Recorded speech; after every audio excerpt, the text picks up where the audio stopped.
Nice to see Cheryl that I spent time with to possibly do some programs in the past, but it didn't work out, but it's too bad. She introduced me to her daughter, who was curious about what a hybrid electric bike is, and I see why that table is available. And I don't feel like buying pop or a hot dog or anything, and I asked one person if I could interview them, and they said, well, it's for YouTube or my vlogs, and they kind of backed up a little bit and talked to people at their station. You know, I look at people and they're talking to each other at their station. They don't say, hello, this is what we do or who we are, and that's a pattern I noticed years ago.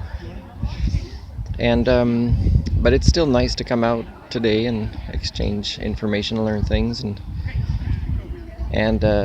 hear that there is nobody that's going to be given a bicycle clinic this year, although there's an interest for it, and they said, well, you should approach this person at the city civic center. Yeah, well, there's already 3 strikes, so they can approach me because they already know bicycling is one of my specialties. In fact, they never answered what happened with the long bicycle I had there that a city staff cut the chain to, and I'm still looking for a lock for me to use my long cable to lock up my bike and trailer with. So, people lose too many chances, and they don't realize that they don't make up for it when they do try to, enough to kind of give them another chance. Anyways, this will be the part 3 for the local debate. When I left the local debate and got to my bicycle after filming vlog 2, there is a vlog 1B, which is just me inside again, just kind of as the conversation has started.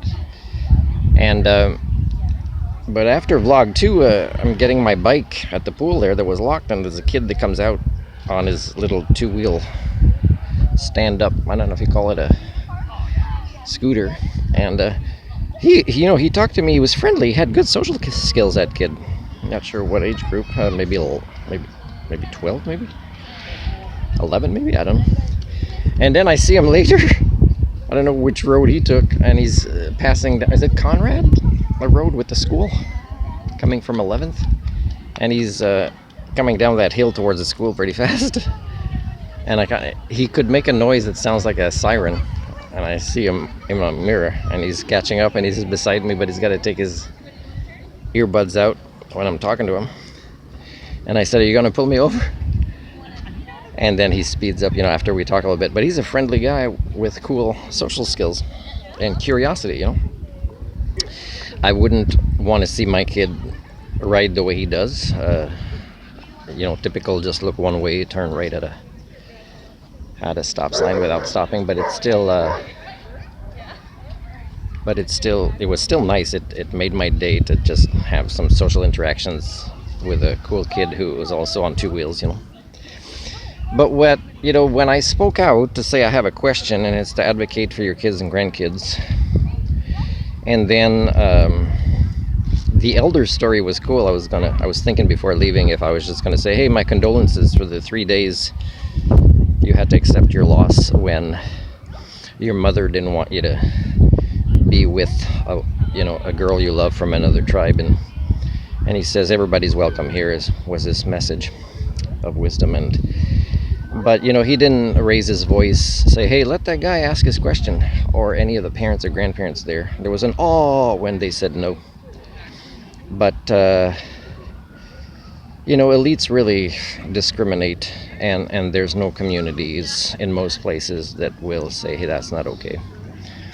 But also that there's only 3 of the 5 candidates, and they didn't raise their voice, and yet they want me to do a little notch on a piece of paper for them, when I've tried communicating to most politicians in the past, and you get no response. And when you go to the offices, you get ridiculous responses. So it's sad, it's sad to prove what I predict is going to happen when I go there, which is that my voice doesn't matter, and that the elder didn't stand up for me or any of the 3 candidates. Say, let him ask the question.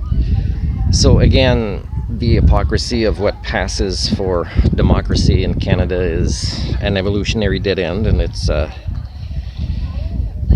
things that insulted my intelligence more was the Conservative saying we follow science, then the NDP saying collaboration, and then, especially coming from their particular parties, right? And then the Christian guy saying human rights, as if Christians honor human rights at the same category generations ago or even now, if it's not part of their in-group or their church.